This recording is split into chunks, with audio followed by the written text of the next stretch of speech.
Hello everyone and welcome back to another video from Webtech Tutorial. In this video, I'm going to show you how to log out from your account on Walgreens if you have forgotten to log out. So let's get started right away.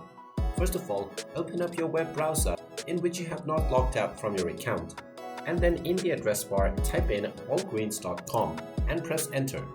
You will then be taken into the official website for Walgreens, in which you can directly start shopping for various items if you have not logged out. Now, you will also see your username at the top right section if you're not signed up from your account. So in order to log out, go ahead and click on this account icon at the top right, and now from the account menu, you will find the sign out button at the very end. Go ahead and click on it, and now you will successfully be signed out from your account. You can tap on the home button to continue browsing various offers for the Walgreens website, or you can click on the sign in button once again if you want to log in.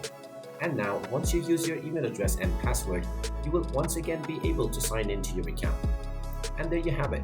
That is how easy it is to log out from your account on Walgreens.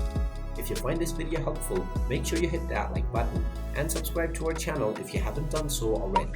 Also ring that notification bell to never miss another update from us. Thank you for watching, and I will see you again in the next video.